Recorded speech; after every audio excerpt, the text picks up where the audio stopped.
waaw.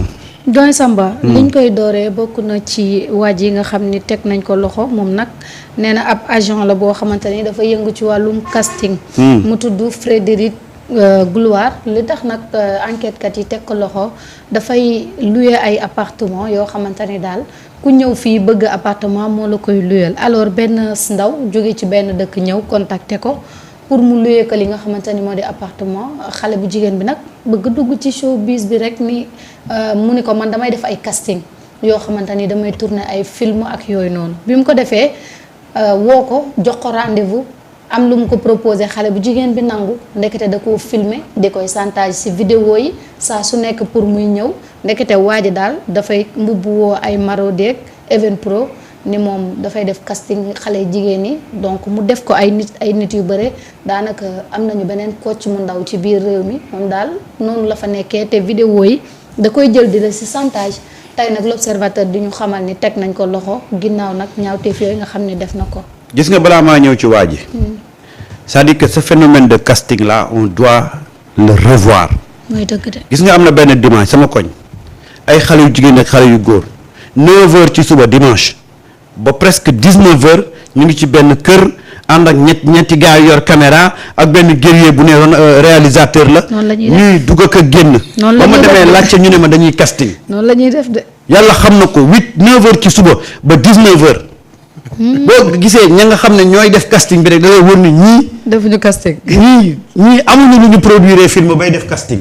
c'est-à-dire que y a un phénomène boo xam ne day am te les gens du attirer attention nit ñi.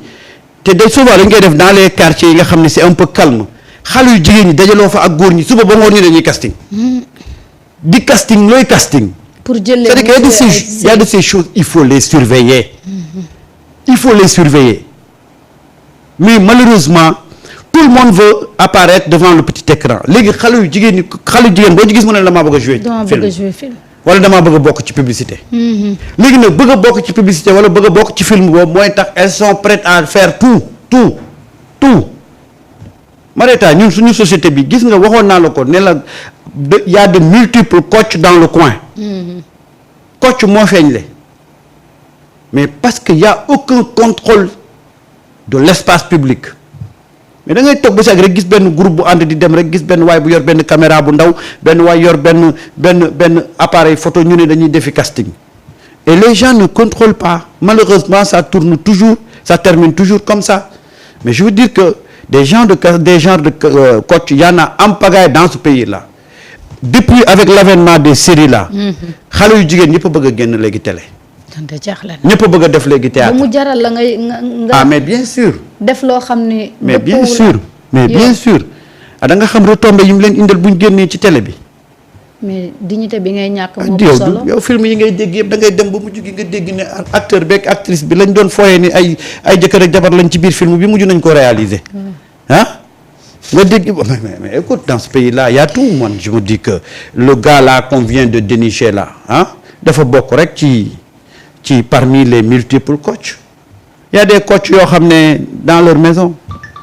Marieta suñu société moo am ce côté pervers là te nanguwuñ ko toucher du doigt loolu moo am ñii dañoo bëgg xaalis ñii dañu malade léegi nag boo tasee koo xam ne dafa bëgg dafa am ay vices mu tasee koo xam ne dafa bëgg xaalis mais ça se termine toujours comme ça mais c'est un problème global doy na waar ñii ñu ngi koy def ci suuf ñii di ko def ca kaw ñii di ko def ci internet ñii di ko def ci seen façon mais nous avons une société malade nous avons des jeunes en manque de repères gis nga bëgg a apparaître bëgg a tekki mooy waral nit ñi di def lu ne demain après demain tu verras autre chose que ça parce que ñun suñu société maintenant l'espace public n'est plus régulé n'est plus contrôlé benn fajar maa ngi romb ay boy ñu nga taxaw ca rond point casino ba boo leen gisee ci fajar beeg seddaay bi ak yëre yi ñu sol ñu ne dañuy clip ci fajar boobu laa la wax nii ak coono giñ ci nekkal voilà un peu une société boo xam ne lu waay xalaat rek da koy def mais je me dis que y a énormément de coachs aujourd'hui dans ce pays là coach rek a feeñ na c'est dommage li ñu gis ñëw rek damay def casting dama lay jël nga jouer il faudra tamit ñu xam ne mais gars yi dañuy xam actuellement orientation jeune fille ci loolu lañ leen ni naxee tey jeune fille yëpp bëgg nañu bokk ci série yi bëgg nañu bokk ci pièce de théâtre yi da ngay jouer benn film tu sors on te considère comme une grande star. waaw nga def sa bopp star. nga def sa bopp star. ñaan la mën naa fexe ba ñu. léegi nag jigéen ñu bari nag loolu la ñuy suivre nee naa la Sénégal le suivisme Sénégal suivisme moo graaw kenn day def lenn rek ñëpp commencé ko et ça a commencé depuis longtemps maintenant la gën a avec l'avènement des réseaux sociaux léegi la gën a am benn boom que les gens maintenant toutes les jeunes filles rêvent de devenir des actrices. waaw métier bi gën a gaaw daal mooy dem jouer du théâtre. moo ma jaaxal de. et malheureusement les gens en abusent les gens dañuy abuser ci précarité. fragilité condition des jeunes filles. boo amul éducation tase koo xam ne moom it sawaay amul yërmande mais c'est toujours comme ça. c'est que en plus lu leen rey doyen Samba dañuy gis ci jamono yële ñoom ñi ñuy woowee les stars ñu ci ëpp ñooy dem voyager Dubaï ñooy yor oto yi appartement yi donc dañuy yaakaar ne bu ñu duggee ci li ñuy gis noonu mooy refléter li nga xam ne moo di réalité bi alors que c'est tout à fait le contraire. société bu ñu jëlee xaalis teg ko au centre de nos préoccupations c'est toujours comme ça Sénégal dañu demoon ba benn instant le seul mot bi ñu am solo mooy yor na xaalis. kese tekki na bi nag seen yoon nekkul ci nan la tekkee l'essentiel est que tekki na te tekki bi ñu ngi koy wooyee yor xaalis yor oto. di voyager ñu ne tekki na on n'a jamais cherché à voir kii fan la jaar ba tekki. seen yoon malheureusement nag tekki na boobu moom moo tax booy yu bëri léegi bëgg a tekki. mais nan la ñuy tekkee nag bonjour les dégâts. waaw bonjour les dégâts. léegi da ngay tase sax koo xam ne dafa jouer benn film lay jouer benn série ngeen tase ci benn pâtisserie wala ci benn boulangerie muy xool ndax xàmmee nga ko waaw déjà def boppam star waaw mais dëkk baa ngi noonu nañ dem rek nii li fi nekk toog kenn mënu koo wax yàlla xam na ko. xale yi ñoo war a Samba man dama ne cell rek en attendant nga wax. yow da nga cee xam lu bari. non man je suis producteur cinéma. oui donc dama cee xam lu bëree bari. oui. tey Evenprod man personnellement si sama propre produit la même chose xawoon na ci am ba bi ma ko xamee après si laa jël samay garde-fou pour que ça ne se répète pas alors kii nag c'est un prédateur sexuel. c'est comment on peut l'appeler. un prédateur sexuel nag ñi nga xamante ne xam nañ li définition bi mooy koo xamante ni day utiliser des manipulations. des affaires yu nga xamante ni soit violence wala menace wala mu profiter ci vulnérabilité wu xale bu jigéen bi pour man di am ak moom des relations yu nga xamante ni du xool consentement am du xool également bien-être même ndaw si wala la victime bi nga xamante ni moom la koy seqal et li nga xamante ni moom la prédateur sexuel bi di am comme objectif moom day leer nañ si boppam mooy que ni satisfaire li mu soxla libidoom ba pare ak yeneen yéene yu bon peut-être yi nga xamante ni moom la ci am loolu nag dafa bëri ci société bi xam nga bi ñu fi traité le cas Kocc dañ ne am na Kocc mais am na ñuy koccal kii nag ci ñuy koccal la bokk et le problème fondamental du pays mooy que ne le cinéma moom moo amul benn organisation étant acteur du cinéma en même temps parce que entrepreneur et producteur j'en sais quelque chose. suñu série bi ma doon produire mu tudd Allo DG pour la première saison dama ne woon man je ne veux pas que les gens me connaissent comme producteur. alors donc mën naa def sama production sans pour autant me signer production Aliou Top. alors ci première saison boobu noonu am na beneen waay bu nga xamante ni jabaram mu ngi doon jouer ci même série bi moom mu autoproclamé wu na moom mooy producteur bi di yóbbu xale yi sali di am na muy def ak ñoom. ba benn bés Sénégal comme dañu dugaloon numéro commercial bi ci bande annonce bi kenn woo ma. expliquer je l'explique oui je voulais parler au producteur bon il m'a reçu à Saly man je suis le producteur mais moi j'ai jamais été à Saly. ah non comment ça il me donne le nom du gars je dis non désolé après mari de tel ah ouais ok dis-lui d'arrêter ce qu'il fait sinon je porte plainte tout de suite. on l'appelle il dit non explication yi demeewul noonu kanam en tout cas ce qui se passe mooy j'ai reçu le coup de fil d'une fille qui m'a dit que ne lii ak lii moom moo am te loolu soo ko arrêté wul je vais aller porter plainte. maintenant boo defee benn regard de la société le cinéma ñi nekk ci cinéma bi. et après comment on a une société bu nga xamante ni me voici dañu nekk ci monde de paraître. donc ñoom li ñuy gis nii. dañuy jàpp ne loolu moom mooy réalité bi.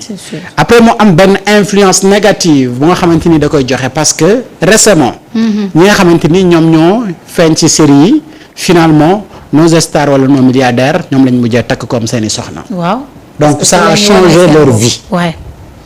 alors xale bi nga xamante ni xaw na am tuuti tard. day jàpp ne ça c'est un business moo xamante ne daf ci war a investir parce que fi mu bëgg a yegg mooy comme am na taar am na nu mu mel. su feeñee foofu à travers donc les séries gaañ yi dinañ ko mën a gis. donc war na ci mën a am benn milliardaire moo xamante ni finalement moom lay nekkal ci dundam. et léegi yoon ban lay jaar ba yegg foofu elle est prête à tout. mais dans cette histoire dañu ne la non seulement cette célébrité là déjà nee nañ célébrité la waa ji. fowee na ko tëddee ko ay yoon filmer ko di ko santeloo mais ci ginnaaw sax ci même vidéo yooyu utiliser na ko ba tëddee ak rakkam waaw moo def loolu de. donc problème yi xam nga ne gën naa yaatu donc waa ji mu ngi continuer woon di koccal alors maintenant ñu ngi xool société bi ñu am xale yu jigéen yi ba fan la leen siw toll ba fan la leen ñu xam leen ñu ne ay star lañu toll. média bi sax am na ci. te mu bëri si ñoom ñu nga xamante ni dama xam ni ñu ngi ci cinéma yoruñu ñaari salaamaaleykum. ba te ñu xëy di woote. non hamburger bu 2500 mënuñu koo jënd. te tey elles se disent être des stars du cinéma. voilà. non mais moi tellement na ma ci xam parce que je recevais tellement d'appels. tellement de lii qui demande xam nga ñun bi ñuy def la deuxième saison de Allo DG dañu ko tourner ba pare door ko commencer diviser ñun dañu foogoon ne ñun on faisait la même chose que les autres mooy que ni dañuy tourner di dawal di continuer di tourner moment bi muy daw kër dama doon jékki-jékki rek sama téléphone ay photo kër appel oui je t'ai envoyé mes photos je voulais participer à votre série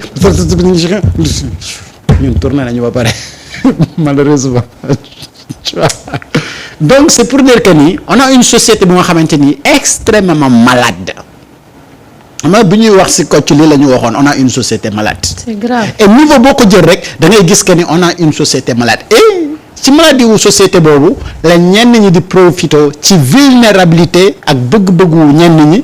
pour def ak ñoom ñaaw teef yooyu. Absolument. yow bëgg siw bu la jaralee nga joxe sa bopp ak jigéen boppam non mais joxe sa bopp dafa métti de nga yor sa bopp amoo lu ëpp loolu nga dem di ko joxe parce que tout simplement da nga bëgg a jouer ci benn série ak lenn amoo ko comme confirmation que ne kii moom mooy chargé de production wala mooy réalisateur wala moom mooy recruter ci casting ak ces maisons de prod là suñu soxlawee def casting mais dañuy lancer casting et pour la plupart du temps nañu xam ne le scénariste wala maison de prod bi buy def benn produit d'abord day def benn casting ciblé ne man pour telle idée telle série telle histoire voilà les personnes yi nga xamante ni soxla naa ko bu fekkee ni ñooñu ñëpp pare nañu mu door a def benn casting pour compléter et donc c'est les castings là ne se font pas ci ñoom ni ñu ko expliquer nii léegi nag la personne yi nga xamante ni def na loolu est-ce que kii rek moo nekk victime am man jàpp naa ne non.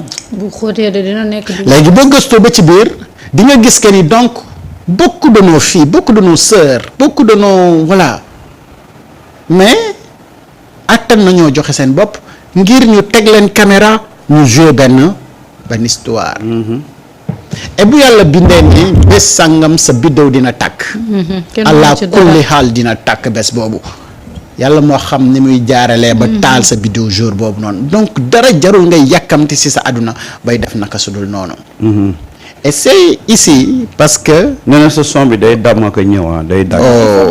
il faut ngeen xoolal ma loolu waay. waaw. léegi j'ai vu quelqu'un Michel Faye. écrire que promotion canapé fépp la. fépp la de. dans ce cas c'est promotion canapé parce que kii amul kay accès sax bay promouvoir. déedéet. alors promotion canapé c'est vrai dañ koy gis si fu